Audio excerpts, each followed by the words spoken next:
Assalamualaikum warahmatullahi wabarakatuh. Yang terhormat, dosen pengampu mata kuliah struktur dan fungsi biomolekul, Ibu Irma Kartika, dan teman-teman yang sedang menonton video ini, semoga kita dalam keadaan sehat walafiat.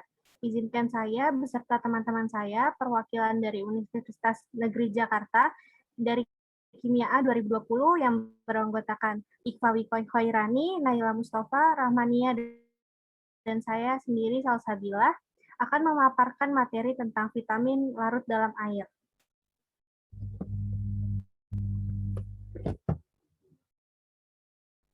Jadi next.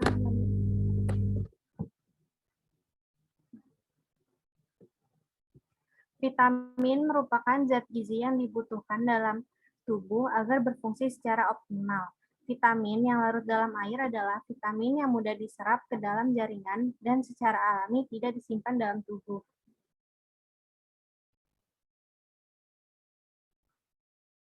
Macam-macam vitamin larut dalam air. Yang pertama dari bofavin atau B2, ada tiamin atau B1, B7 ada biotin, B6 adermin, B12 sinokobalamin, B5 ada asam pentotenat, B9 asam folat, B3 atau niacin.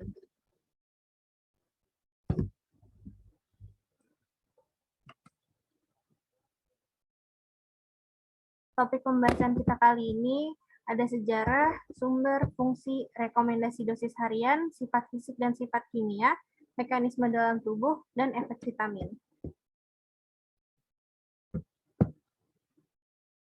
Bahasan yang pertama ada vitamin B1.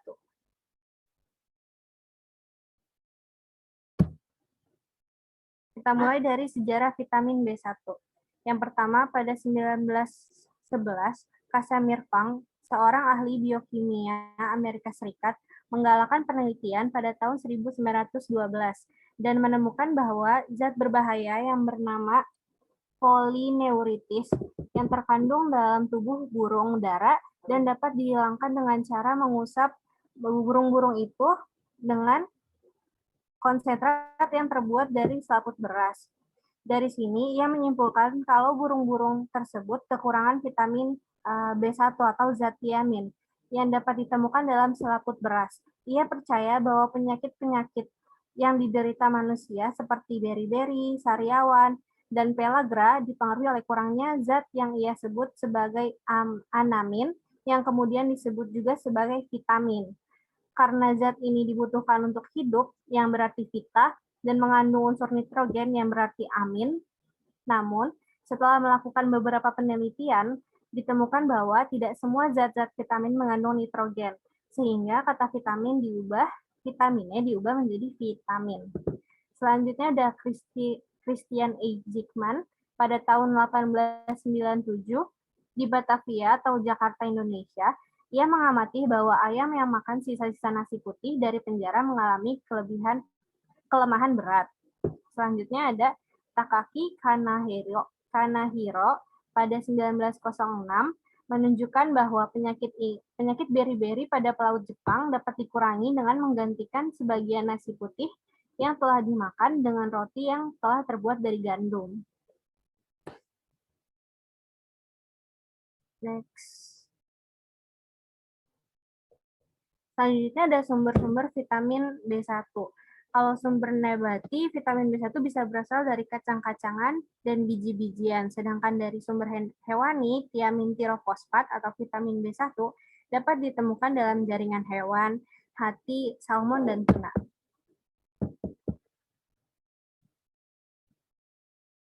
Selanjutnya ada fungsi vitamin B1. Fungsinya bisa mempelacak metabolisme dan sirkulasi darah, menjaga fungsi saraf agar tetap baik, menjaga kesehatan kulit, dan membantu mengkonversi karbohidrat menjadi energi, mengoptimalkan aktivitas kognitif dan fungsi otak.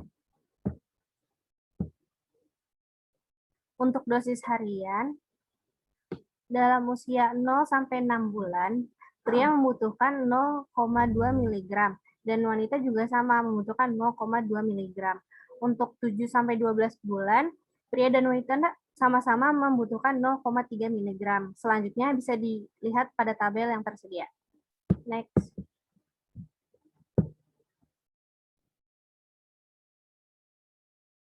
Mekanisme vitamin B1. Tiamin memerankan peran penting pada pembentukan energi yang berasal dari karbohidrat. Tiamin terlibat di dalam produksi RNA dan DNA, serta fungsi saraf.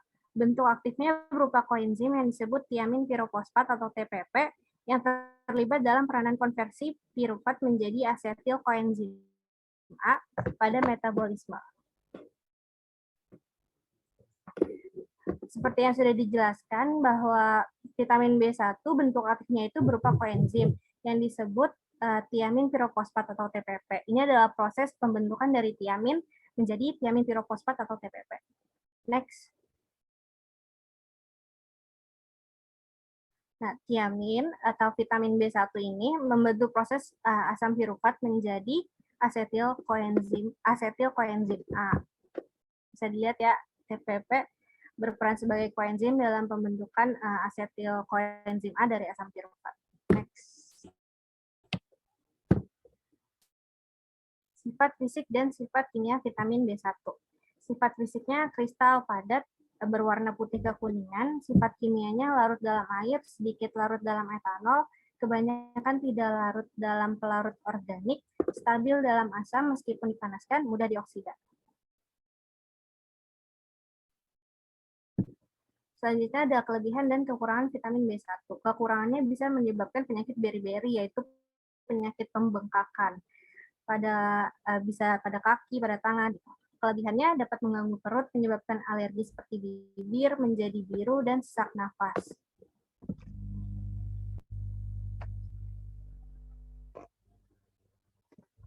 Selanjutnya bahasan vitamin B2 atau riboflavin.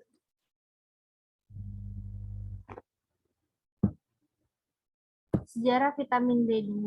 Vitamin B2 atau riboflavin ditemukan pada tahun 1879 sebagai pigmen kuning kehijauan yang bersifat fluorescens dan dalam susu, dan fungsi biologinya baru ditemukan pada 1932. Selanjutnya vitamin ini disintesis pada tahun 1935 dan dinamakan riboflavin.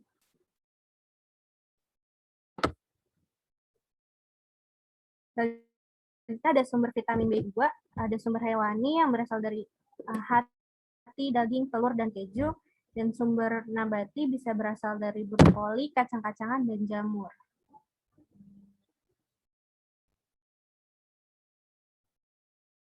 Fungsi vitamin B2 untuk respirasi sel, menjaga kesehatan kulit, menjaga kesehatan mata, dan sebagai koenzim dehidrogenase dalam metabolisme glukosa dan asam lemak.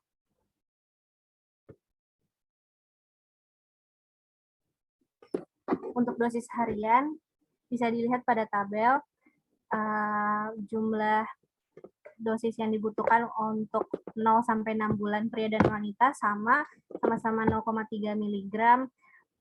Yang beda tuh hanya pada kondisi tertentu kalau misalnya hamil dan menyusui. Next.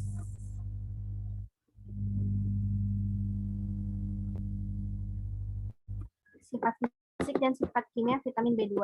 Sifat fisiknya berbentuk kristal, berwarna kuning kehijauan, bentuknya juga kuning.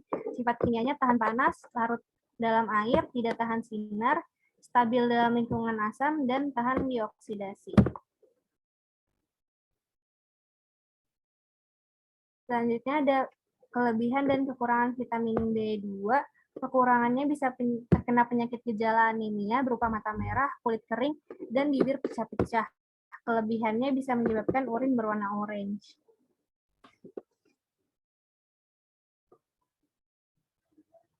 Mekanisme vitamin B2. Riboflavin terlibat dalam produksi energi untuk rantai transport elektron, siklus asam sitrat, serta katabolisme asam lemak atau oksidasi beta atau beta oxidation.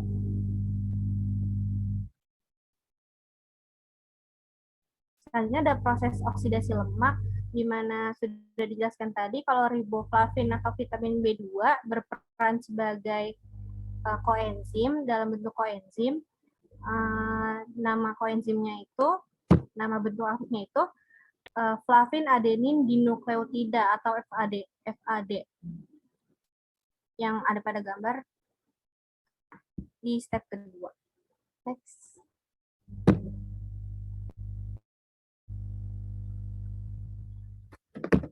Selanjutnya akan dijelaskan oleh teman saya.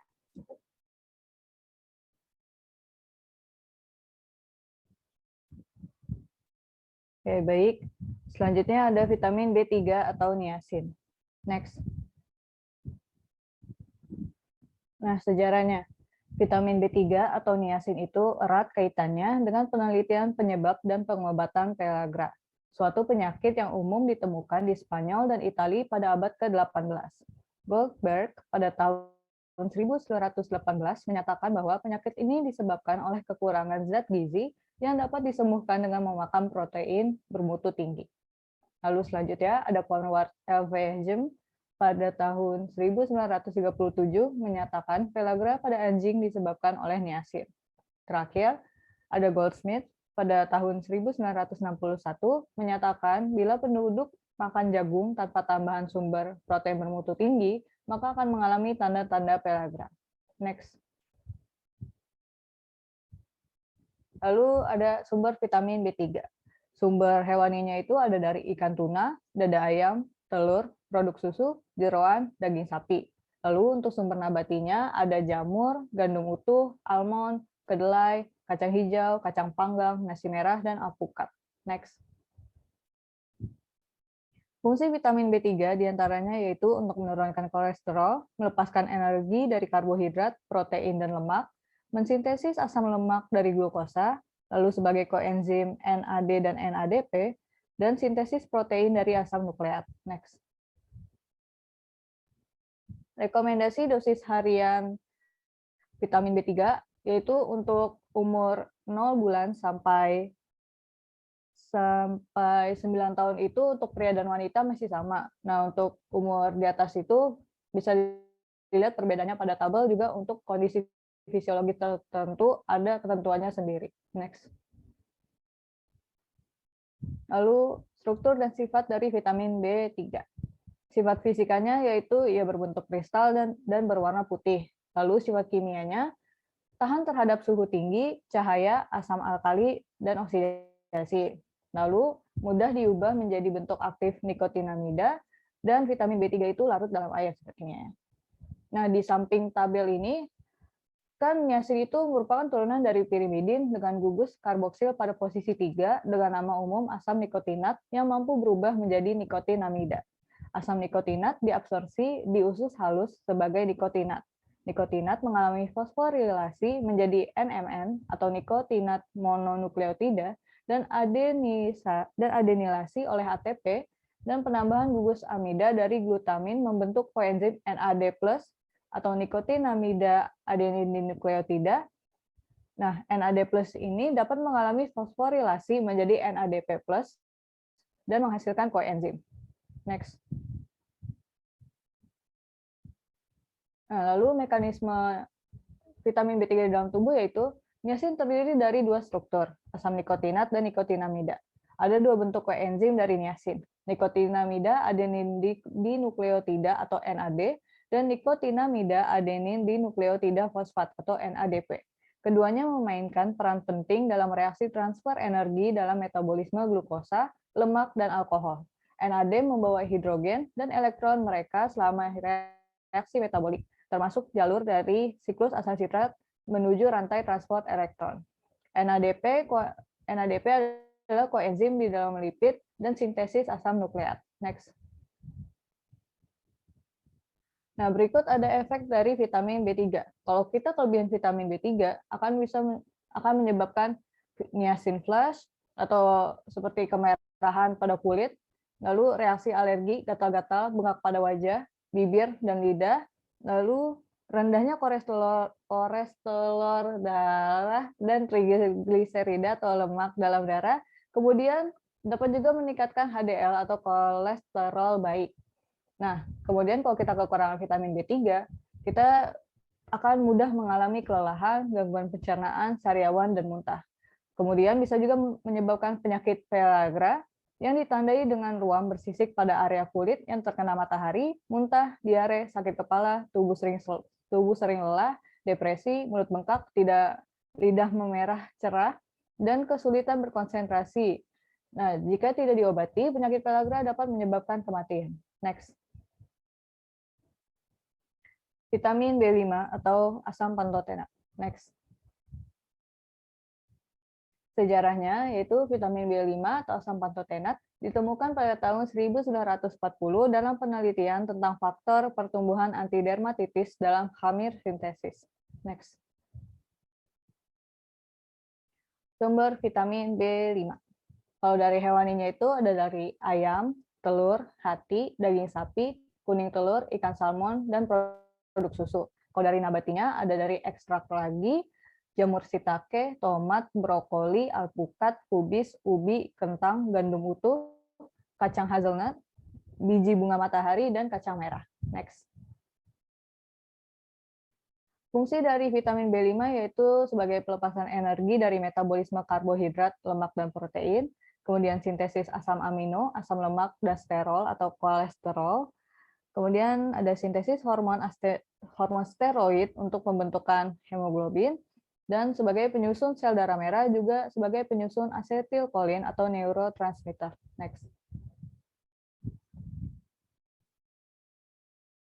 Rekomendasi dosis harian untuk vitamin B5 yaitu untuk segala usia, itu untuk pria dan wanita itu sama kecuali untuk kondisi fisiologis tertentu. Next. Lalu ada struktur dan sifat dari vitamin B5.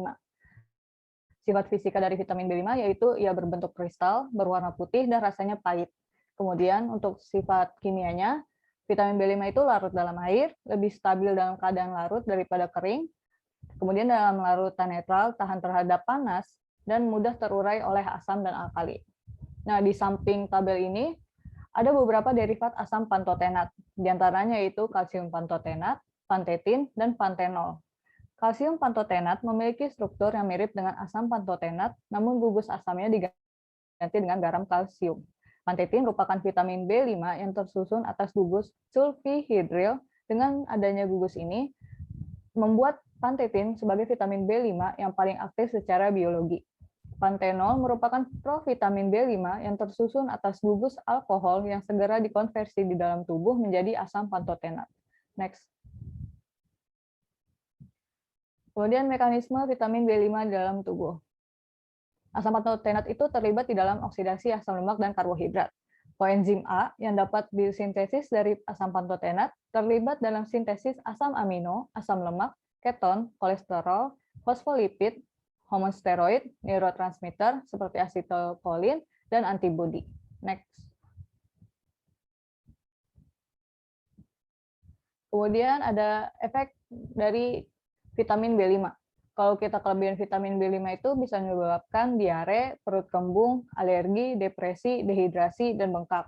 Kemudian kalau kita kekurangan vitamin B5, kita bisa mengalami sakit kepala, tubuh terasa lelah, mudah emosi, sensasi perih pada lengan atau kaki, mual, rambut rontok, denyut jantung meningkat, dan gangguan pencernaan.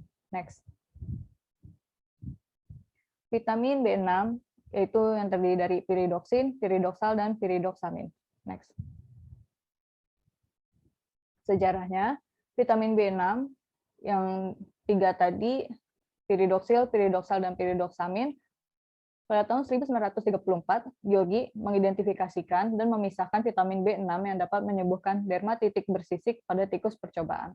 Struktur kimia dan sintesis vitamin B6 atau piridoksin ditetapkan pada tahun 1939.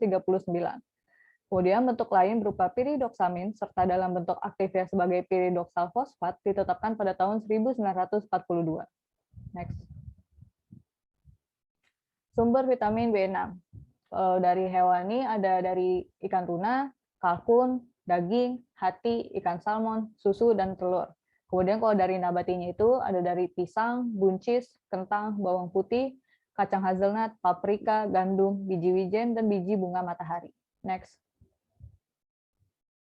Fungsi vitamin B6 diantaranya yaitu sebagai koenzim proses metabolisme, mempengaruhi produksi antibodi, meningkatkan serta menjaga kesehatan otak dan sistem saraf, menurunkan risiko penyakit kanker, menjaga kesehatan kulit, dan mengontrol permasalahan berat badan. Next. Kemudian ada rekomendasi dosis harian dari vitamin B6 untuk usia 0 bulan sampai 9 tahun. Untuk pria dan wanita itu sama dosisnya. Nah, untuk umur di atas 9 tahun itu sudah berbeda antara pria dan wanita, dan terkhususnya untuk kondisi fisiologis ada ketentuan sendiri. Next. Kemudian ada struktur dan sifat dari vitamin B6. Sifat fisika dari vitamin B6 yaitu ia berbentuk kristal, berwarna putih, tidak berbau, rasanya sedikit masam, dan titik leburnya itu di antara 190 derajat Celcius sampai 192 derajat Celcius. Nah, sifat kimia dari vitamin B6 yaitu ia stabil dalam keadaan padat dan kering, kemudian dalam bentuk larutan relatif mudah teroksidasi menjadi dehidroaskorbat. Kemudian struktur yang paling stabil untuk fortifikasi adalah piridoksal, dan vitamin B6 itu dapat larut dalam air dan alkohol, dan tidak stabil dalam larutan alkali, kemudian tahan panas dalam keadaan asam. Next. Mekanisme vitamin B6 di dalam tubuh. Piridoksin biasanya disimpan di dalam tubuh sebagai bentuk piridoksal 5-fosfat atau PLP yang merupakan bentuk koenzim dari vitamin B6. Piridoksin terlibat di dalam metabolisme asam amino dan lipid, sintesis neurotransmitter, dan hemoglobin, serta dalam produksi asam nikotinat atau vitamin B3. Piridoksin juga memainkan peran penting dalam gluconeogenesis. Next. Kemudian ada efek dari vitamin B6. Kalau kita kelebihan vitamin B6, kita bisa mengalami perubahan psikis, alergi pada kulit, rendahnya koordinasi otot, sulit bernafas, sakit kepala, kelelahan berat, kerusakan saraf, kesemutan, dan mati rasa. Kemudian kalau kita kekurangan vitamin B6, kita bisa mengalami anemia, gangguan kulit, seperti ruam atau pecah-pecah di sekitar mulut, dan meningkatkan risiko gangguan otak, seperti depresi, kejang-kejang, dan kebingungan. Kemudian bisa juga menyebabkan mual, otot berkedut, luka di sudut bibir, dan kesemutan, juga nyeri pada tangan dan kaki. Next. Oke, selanjutnya akan disampaikan oleh teman saya. Ya, yang selanjutnya ada vitamin B7 atau biotin. Next. Sejarahnya oleh Duvie Vincent, Duvie Neaut pada tahun 1942. Pengamatan pada tikus dan ayam, percobaan menunjukkan eksema kulit dan bulu di sekitar mata rontok bila diberi putih telur ayam mentah dalam jumlah banyak. Faktor dalam kuning telur ini mula-mula dinamakan vitamin H. Belakangan ini diketahui bahwa faktor ini sama dengan faktor pertumbuhan yang terdapat pada bakteri ragi atau hamir yang dinamakan koenzim R dan kemudian biotin. Struktur kimianya ditetapkan pada tahun 1942 oleh Duvie Vincent Duvie Neaut dan sintesnya berhasil dilakukan pada tahun 1943 oleh Harris dan kawan-kawan. Next. Sumber biotin itu ada sumber hewani dan sumber nabati. Sumber hewaninya itu ada jeroan, ikan, daging, kuning telur, dan produk susu. Kalau sumber nabatinya ada kacang-kacangan, sayuran berdaun hijau, kembang kol, jamur, dan wortel. Next.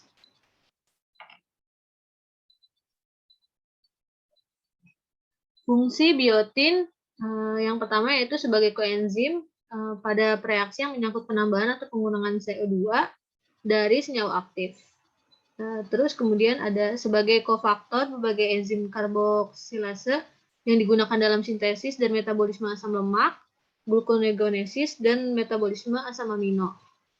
Terus ada sebagai sintesis dan oksidasi asam lemak, di deaminasi dari asam amino tertentu, sintesis purin, pembentukan DNA dan RNA, pemeliharaan sumsum tulang, menyehatkan rambut, kuku, dan kulit, dan mengontrol permasalahan berat badan. Next.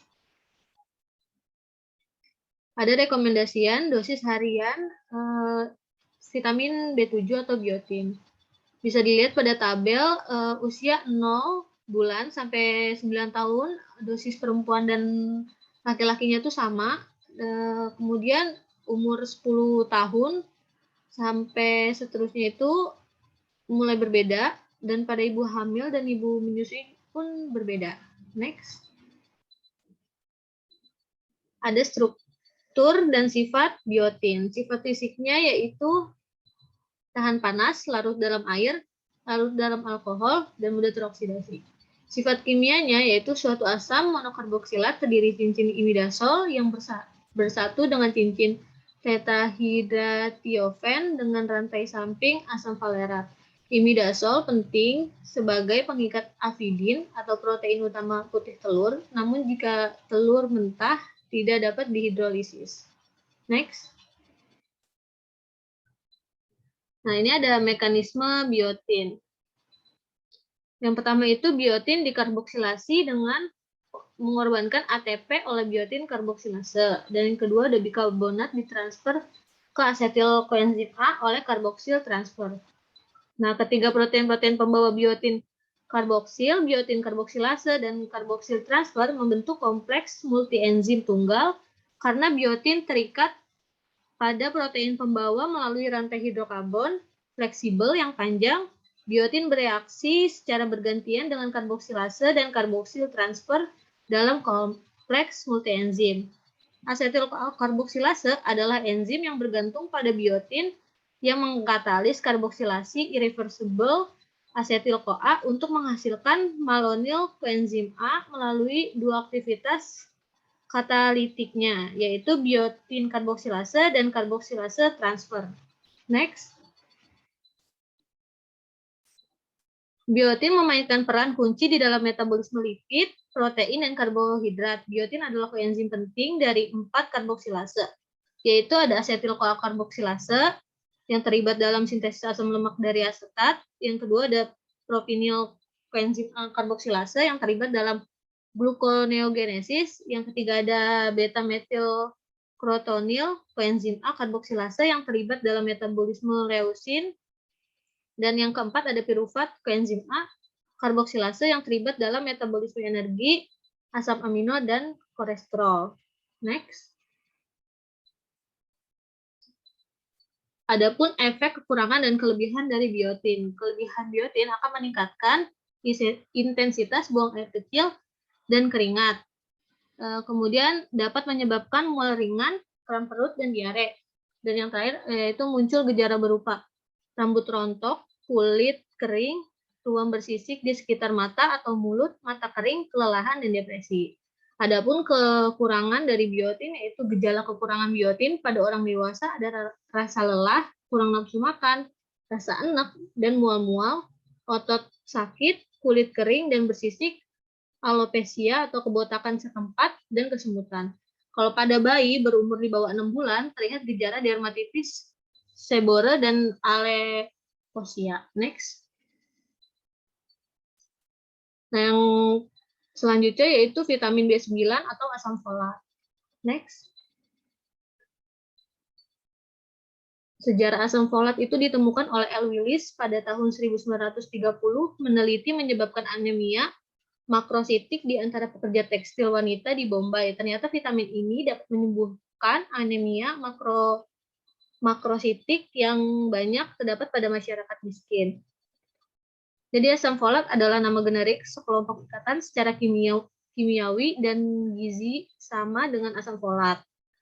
Nah, tahun 1930, L. Willis, seorang dokter dari Inggris pada tahun yang meneliti menyebabkan anemia makrositik di antara pekerja tekstil wanita di Bombay. Anemia ini dihubungkan dengan kemiskinan dan makanan yang kurang dalam protein hewani dan sayuran. Anemia ini pada tikus dan monyet dapat disembuhkan dengan kamir atau ekstrak hati. Dicobakan dengan pasien anemia, bahan-bahan ini ternyata sudah dapat disembuhkan. Setelah asam folat dapat disintesis pada tahun 1946, ternyata vitamin ini dapat menyembuhkan anemia makrositik yang banyak terdapat pada masyarakat miskin. Next. Nah, adapun sumber hewani dan nabati dari vitamin B9. Sumber hewani yaitu ada telur, hati, daging, ginjal, dan ikan. Kalau sumber nabati yaitu ada ragi, daun bayam, biji bunga matahari, asparagus, jagung, seledri, kacang hijau, dan jeruk. Next. Adapun fungsi dari vitamin B9 yaitu sebagai koenzim THFA, berperan dalam sintesis purin, guanin, anidin, pirimidin, dan timin. Kemudian pembentukan eritrosit dan leukosit dalam sumsum tulang, kemudian berperan dalam pembentukan DNA dan RNA, kemudian berperan dalam perubahan histidin menjadi asam glutamat, kemudian sangat penting untuk pertumbuhan sel, pembentukan DNA dan metabolisme asam amino, kemudian diperlukan dalam pembentukan sel darah merah dan sel darah putih, dan yang terakhir yaitu menjaga kesehatan darah dan kesehatan janin. Next. Adapun dosis harian dari vitamin B9 bisa dilihat pada tabel pada umur 0 bulan sampai 80 tahun itu baik wanita maupun pria itu sama kalau untuk vitamin B9, kemudian mungkin pada ibu hamil dan menyusui yang berbeda. Next. Adapun struktur dan sifat fisik dan kimianya. Sifat fisiknya yaitu kristal berwarna orange kekuningan, tidak berasa dan berbau, larut dalam air dan mudah rusak dalam pemanasan, dalam keadaan bebas, tidak larut dalam air dingin, dan lebih mudah larut dalam bentuk garam natrium. Dan sifat kimianya yaitu bentuk aktif folat terdiri atas cincin pteridin terikat dengan pH asam amino benzoat yang bersama membentuk asam stearoat dan asam glutamat. Nah, ciri khasnya itu mempunyai 3 gugus. Ya, next. Nah, ini mekanisme asam folat. Peran asam folat dalam metabolisme satu karbon dan mekanisme potensial untuk perlindungan jantung, metabolit aktif asam folat 5,10 metil tetrahidrofolat atau THF dan 5 metil THF masing-masing berfungsi sebagai donor formil dan donor metil untuk sintesis purin dan reaksi metilasi. Selain mengubah hormon sintein menjadi metionin, 5 metil THF meningkatkan fungsi endotel vaskular dengan meningkatkan bioavailabilitas oksida nitrat dan melindungi terhadap cedera oksidatif. Metabolisme asam folat, skema ini menunjukkan proses di mana asam folat digunakan untuk metilasi DNA. Jalurnya rumit dan sangat diatur dengan lob umpan balik dan interaksi tidak ditampilkan dalam skema. Nama gen untuk enzim ditulis miring dan kofaktor ditulis dalam tanda kurung. Next. Asam folat bertindak sebagai koenzim dalam bentuk tetrahidrofolat atau TFH yang terlibat dalam transfer unit karbon tunggal di dalam metabolisme asam nukleat dan asam amino. THF terlibat dalam sintesis nukleotida pirimidin sehingga diperlukan untuk pembelahan sel normal, terutama selama kehamilan pada bayi dan pada bayi, di mana pada masa bayi merupakan masa pertumbuhan yang cepat.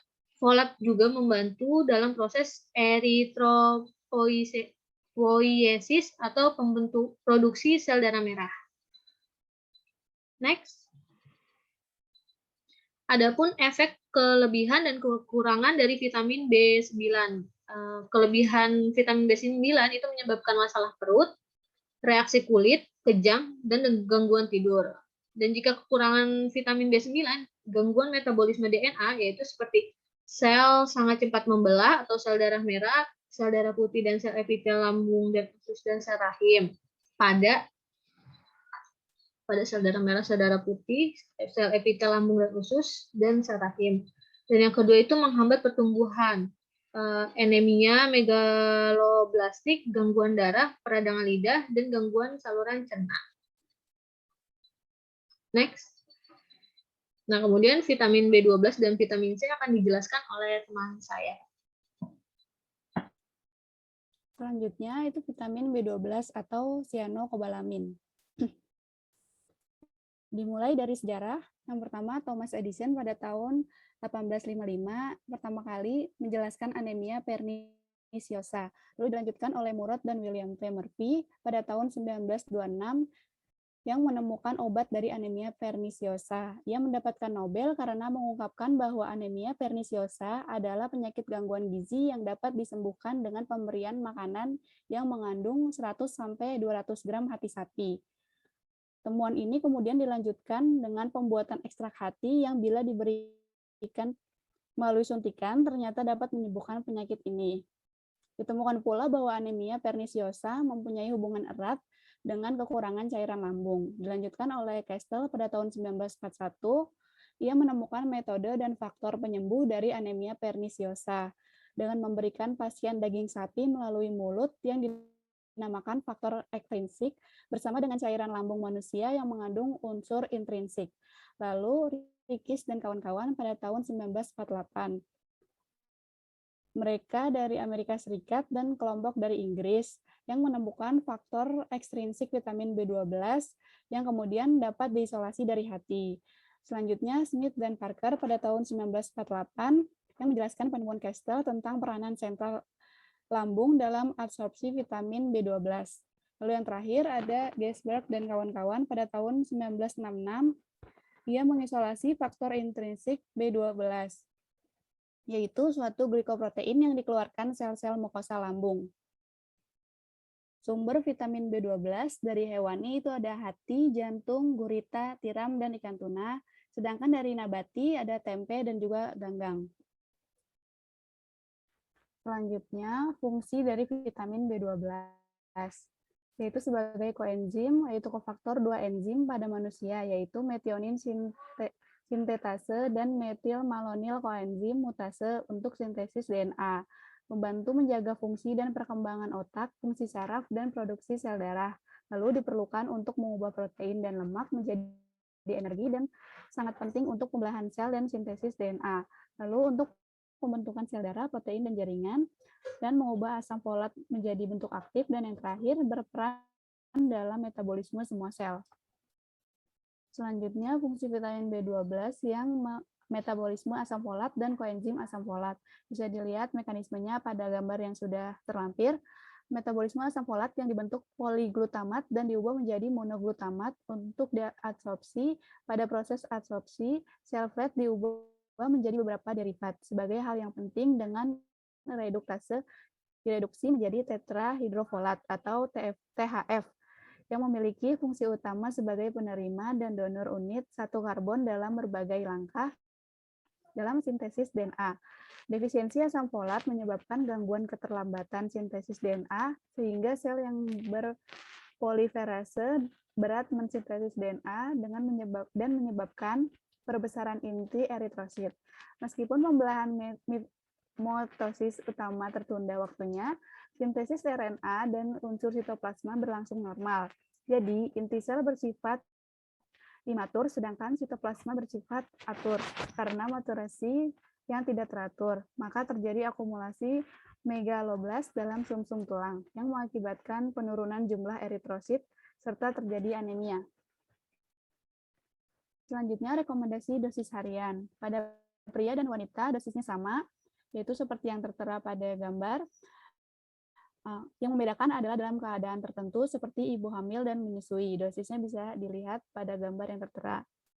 Selanjutnya ada sifat fisik dan kimia vitamin B12. Sifat fisiknya itu berbentuk kristal merah, larut pada air, dan perlahan rusak oleh asam encer, alkali, cahaya, dan bahan-bahan pengoksida dan pereduksi. Untuk wujudnya bisa dilihat pada gambar yang sudah terlampir, dan sifat kimianya itu terdiri atas cincin mirip porifirin, seperti hem yang mengandung kobalt, serta terkait pada ribose dan asam folat. Bentuk utama dalam makanan adalah deoksa-adenosil-kobalamin, metilkobalamin, dan hidroksokobalamin. Lalu 30% hilang dalam proses pemasakan, dan yang terakhir dapat diperoleh dari fermentasi bakteri. Selanjutnya, mekanisme dalam tubuh.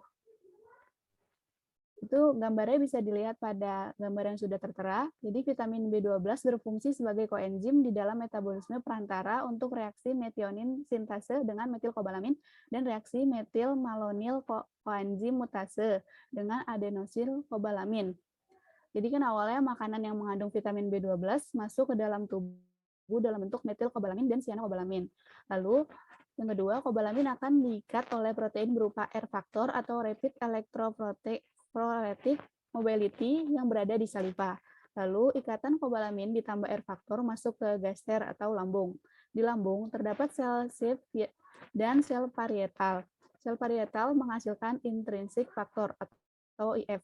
Kobalamin ditambah R faktor akan berikatan dengan IF atau intrinsic faktor, sehingga membentuk kompleks IF kobalamin kompleks.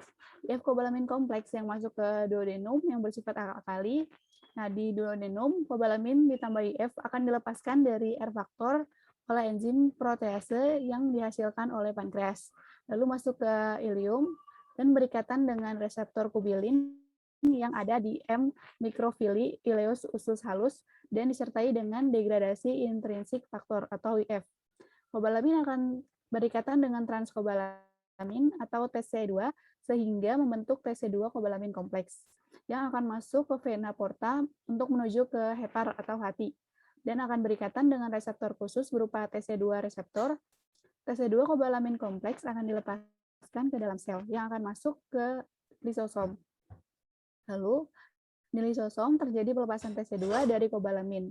Kobalamin akan diubah dalam bentuk koenzim di mitokondria menjadi deoksidienosid kobalamin dan di sitoplasma menjadi metilkobalamin.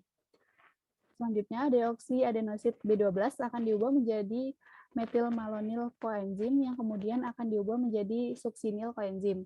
Suksinil koenzim di mitokondria adalah salah satu bahan pembentuk protoporfirin yang jika bergabung dengan Fe menjadi HEM. Metil B12 akan berubah menjadi homostein yang akan membentuk metionin yang diperlukan untuk pembentukan asam nukleat. Setelah diubah menjadi koenzim, kobalamin juga dapat disimpan di dalam tubuh sebagai cadangan makanan. Lalu, efek vitamin B12. Apabila kekurangan, itu ditandai dengan penyakit kuning. Nah, wujudnya itu seperti yang sudah ada di gambar yang terampir, atau Jodiens. Anemia, kehilangan nafsu makan, gangguan penglihatan, susah buang air besar, detak jantung tidak teratur, hingga nafas sesak. Bisa juga menimbulkan dua jenis sindrom, yaitu gangguan sintesis DNA dan gangguan saraf. Jika tidak mendapatkan penanganan, kekurangan vitamin B12 dapat menyebabkan komplikasi berupa kemandulan, pikun, cacat tabung saraf pada janin, gangguan penglihatan, hingga ataksia.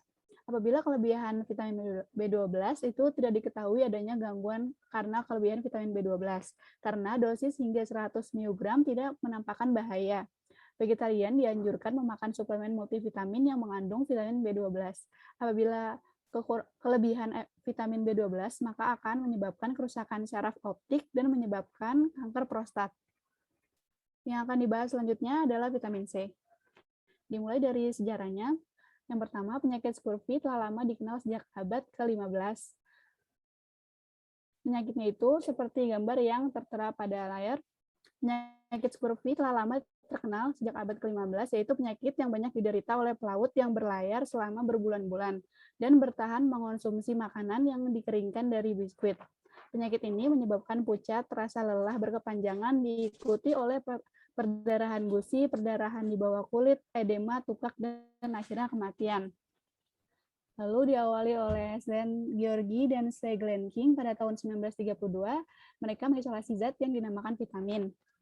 Dia mengisolasi zat antiskorbut dari jaringan adrenal, jeruk, dan kol yang dinamakan vitamin C. Dilanjutkan oleh Howard dan Hirsch pada tahun 1933, mereka menyintesis vitamin C sebagai asam askorbat. Lalu yang terakhir, itu oleh James Lin pada tahun 1950, dia menemukan pengobatan dan pencegahan penyakit scurvy. Dia adalah seorang dokter Skotlandia yang melakukan eksperimen pada para pelaut yang menderita scurvy dengan memakan jeruk. Akhirnya Lin menemukan bahwa scurvy dapat dicegah dan diobati dengan memakan jeruk. Selanjutnya, sumber vitamin C. Pada hewani itu ada telur, daging, dan ikan. Sementara pada nabati ada buah-buahan dan sayur-sayuran. Selanjutnya, fungsi vitamin C itu sebagai sintesis kolagen. Vitamin C akan menghidrolisis prolin dan lisin menjadi hidroksiprolin, sehingga berperan dalam proses penyembuhan luka, patah tulang, dan pendarahan di bawah kulit, serta pendarahan pada gusi. Lalu ada absorpsi dan metabolisme sel. Vitamin C membantu mereduksi ferrom menjadi feri di dalam usus sehingga lebih mudah diabsorpsi atau diserap dalam tubuh. lalu dapat mencegah infeksi. Absorpsi, di mana vitamin C membantu absorpsi kalsium dan menjaga agar kalsium tetap ada dalam bentuk larutan. Selanjutnya, absorpsi kalsium, di mana vitamin C membantu absorpsi kalsium dengan menjaga agar kalsium tetap ada dalam bentuk larutan. Selanjutnya, mencegah infeksi. Vitamin C dapat meningkatkan daya tahan tubuh terhadap infeksi, lalu mencegah kanker dan penyakit jantung. Vitamin C mencegah pembentukan nitrosamine dan bersifat kariogenetik. Nah, yang terakhir, sebagai antioksidan. Vitamin C dapat mempengaruhi pembentukan sel tumor. Dan fungsi vitamin C yang akan dibahas itu yang sintesis kolagen dan sebagai antioksidan. Pada sintesis kolagen, proses sintesis kolagen dimulai dengan reaksi hidroksilasi, di mana reaksi ini terjadi dalam 3 tahap, yaitu yang pertama, suatu struktur 3 dimensi terbentuk dengan asam amino, prolin, dan glisin sebagai komponen utamanya. Struktur 3 dimensi ini belum menjadi kolagen, tetapi masih berupa prekursornya, yaitu prokolagen. Karena vitamin C dibutuhkan pada proses ini, maka vitamin C ikut berperan dalam proses pembentukan rantai peptida menjadi prokolagen. Nah, yang kedua, proses konversi. Ini membutuhkan ion hidroksida atau H- untuk bereaksi dengan hidrogen atau H+.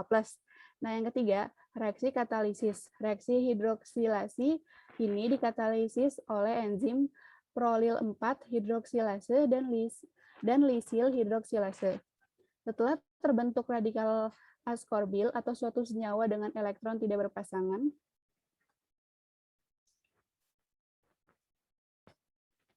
serta asam dehidroaksorbat dapat reduksi kembali menjadi asam askorbat dengan bantuan enzim 4-hidroksifenilpirufat deoksigenase. Tetapi di dalam tubuh manusia, reduksinya hanya terjadi secara parsial, sehingga asam askorbat yang telah tereduksi tidak seluruhnya kembali. Selanjutnya, vitamin C sebagai antioksidan merupakan suatu donor elektron dan agen pereduksi. Disebut antioksidan karena mendonorkan elektronnya, vitamin ini mencegah senyawa-senyawa lain agar tidak teroksidasi. Walaupun demikian, vitamin C sendiri akan teroksidasi dalam proses antioksidan tersebut, sehingga menghasilkan asam dehidroaksorbat. Mekanismenya bisa dilihat pada gambar yang sudah terlampir. Selanjutnya ada rekomendasi dosis harian vitamin C. Untuk pada usia 0 bulan sampai 9 tahun, itu antara pria dan wanita dosisnya sama. Dan untuk 13 tahun sampai di atas 65 tahun dosisnya berbeda, bisa dilihat pada tabel yang terlampir. Dan juga pada keadaan khusus seperti ibu hamil dan menyusui, dosisnya bisa dilihat pada tabel yang sudah terlampir. Selanjutnya, sifat fisik dan kimia dari vitamin C. Rumus molekulnya itu C6H8O6. Mempunyai sifat asam dan sifat reduksi kuat. Lalu, dalam bentuk murni merupakan kristal putih, tidak berwarna dan tidak berbau. Titik lelehnya 190-192 derajat Celcius. Lalu, mudah larut dalam air, sedikit larut dalam alkohol, dan tidak larut dalam pelarut organik lainnya. Dan stabil dalam keadaan padat dan kering, tetapi dalam bentuk larutan relatif mudah teroksidasi menjadi dehidroaskorbat. Lalu, oksidasi dipercepat dengan adanya tembaga dan besi. Dan yang terakhir, vitamin C adalah vitamin yang paling labil. Selanjutnya, mekanisme dalam tubuh. Karena vitamin C mudah bereaksi dengan O2 di udara menjadi asam dehidroaskorbat, vitamin ini merupakan fresh food. Asam askorbat mudah bereaksi dengan O2 di udara. Adapun reaksinya adalah sebagai berikut. Seperti yang sudah tertera, yaitu C6H8O6 ditambah dengan 2O2 akan menghasilkan 3CO2 ditambah 4H2O. Lalu, vitamin C terdapat dalam 2 bentuk di alam, yaitu L-asam askorbat, itu bentuk reduksinya, dan L-asam dehidroaskorbat atau bentuk teroksidasi. Asam L-askorbat dengan adanya enzim asam askorbatoksidase akan teroksidasi menjadi asam L-dehidroaskorbat. Strukturnya bisa dilihat pada gambar yang sudah terlampir sebelah kiri.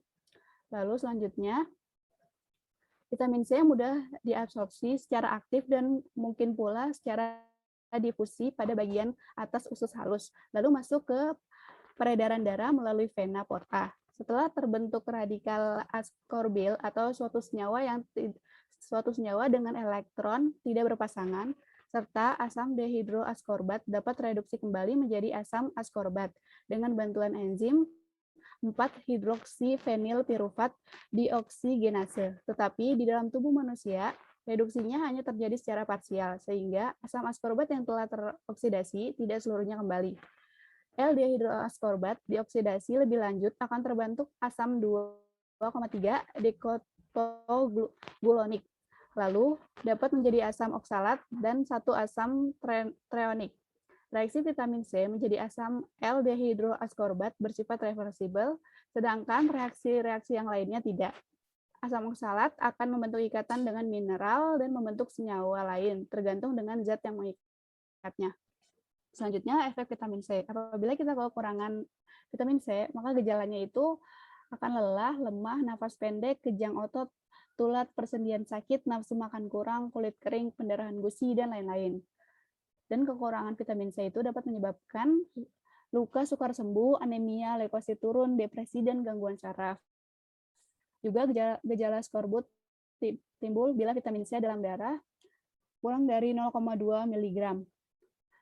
Lalu bisa juga kekurangan energi yang kronis dan depresi, perubahan suasana hati, kulit memar, nyeri sendi, dan anemia. Apabila kita kelebihan vitamin C, itu dapat menyebabkan kondisi ini disebabkan dari konsumsi vitamin C dosis yang lebih dari 2000 mg per hari. Kelebihan dosis konsumsi biasanya disebabkan asupan vitamin C dari suplemen. Gejala dari kelebihan vitamin C berupa diare, mual, muntah, sakit perut, sakit kepala, insomnia, serta efek yang paling parah adalah pembentukan batu ginjal. Pada umumnya gejala hipervitaminosis C diatasi dengan pengobatan yang sesuai dengan gejala yang dialami individu. Nah, selanjutnya ini ada daftar pustaka dari kami untuk menyusun presentasi ini. Seperti yang sudah terlampir di PowerPoint. Nah, mungkin itu saja yang bisa kami sampaikan tentang vitamin larut air. Apabila ada kekurangan mohon dimaafkan. Kurang lebihnya mohon maaf. Wassalamualaikum warahmatullahi wabarakatuh.